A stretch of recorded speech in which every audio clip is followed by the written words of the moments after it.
अस्सलाम वालेकुम नाज़रीन, देखते हैं वीडियो में खुश आमदीद। आज की वीडियो में आपके साथ शेयर करूंगी शीर खुरमा की रेसिपी। बहुत ही आसान और सादा से तरीके से आपको बताऊंगी कि आप घर में शीर खुरमा किस तरीके से तैयार कर सकते हैं। और अगर आप इस तरीके से तैयार कर सकते हैं तो आप इसको बहुत ही कम टाइम में तैयार कर लेंगे। इसको बनाने के लिए सबसे पहले मैंने लिया है 1 लीटर के करीब दूध। अगर आपके पास 1 लीटर दूध है तो इसके साथ आप 4 से 5 अफराद के लिए बहुत आराम से आप शीर खुरमा तैयार कर सकते हैं। आपने दूध को इतनी देर तक आपने दूध के अंदर उबाल आने देने हैं कि इसका तकरीबन 1/4 कप जो है वो रिड्यूस हो जाए, कम हो जाए। और 5 से 6 दफ़ा इसको अच्छे तरीके से उबाल आने देंगे। जितनी देर में दूध के अंदर उबाल आ रहा है तो हमने जो इसके अंदर ड्राई फ्रूट्स वगैरह ऐड करने हैं, हम उनको फ्राई कर लेते हैं।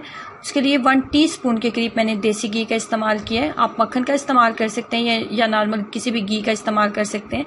उसके बाद हमने इसके अंदर सबसे पहले जिस चीज़ का इस्तेमाल किया वो है छुहारे। उसके बाद इसके अंदर काजू का इस्तेमाल किया।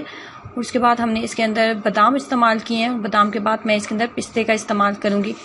जो मैं छुहारे हैं, छुहारों को आपने क्या करना है कि छुहारों को आपने 5 से 6 घंटे के लिए आप पानी के अंदर उनको भिगो दें ताकि वो अच्छे तरीके से फूल जाएं। उसके बाद आप उन्हें छोटे पीसेस में कट कर लें और इसको आपने इतनी देर तक आपने इसको फ्राई करना है देसी घी के अंदर या मक्खन के अंदर कि इसके अंदर हल्की सी खुशबू आने लगे। बहुत ज़्यादा हाई फ्लेम के ऊपर आपने इसको फ्राई बिल्कुल भी नहीं करना।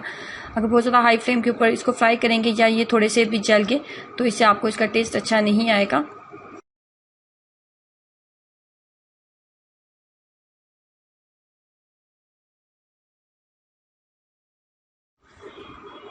फ्लेम को आपने बहुत ज़्यादा हाई नहीं रखना, मीडियम फ्लेम के ऊपर आप इसको पकाएं। मीडियम फ्लेम के ऊपर आपने जितने भी ड्राई फ्रूट्स वगैरह आपने इसके अंदर ऐड किए वो डालने के बाद आपने इसको मीडियम फ्लेम के ऊपर पकाना है। उसके बाद फिर लेंगे 1 टीस्पून के करीब देसी घी और 1 कप के करीब इसके अंदर बारीक सेवइयाँ जो हैं वो हम शामिल कर देंगे। और बारीक सेवइयों को हमने इतनी देर तक इसको भुनाई करनी है, 2 से 3 मिनट काफ़ी है। जैसे आपको लगे कि इसकी हल्की सी खुशबू आपको आने लगी है उसके बाद आप इसको भी दूध के अंदर ऐड कर देंगे।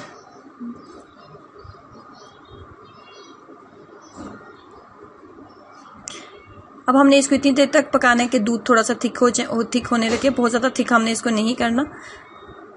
अब यहाँ पे इसके अंदर मैं कंडेंस्ड मिल्क का इस्तेमाल करूँगी, शुगर का इस्तेमाल नहीं करेंगे। अगर आपके पास 1 लीटर के करीब दूध है तो इसके अंदर 3/4 कप के करीब कंडेंस्ड मिल्क का आप इस्तेमाल करेंगे। कंडेंस्ड मिल्क का इस्तेमाल करने का फ़ायदा ये होगा कि इसका टेस्ट बहुत ही क्रीमी आपको मिलेगा और ये खाने में आपको ज़्यादा अच्छा और टेस्टी फील होगा। अगर आपके पास कंडेंस्ड मिल्क नहीं है तो आप नॉर्मल शुगर का इस्तेमाल कर सकते हैं।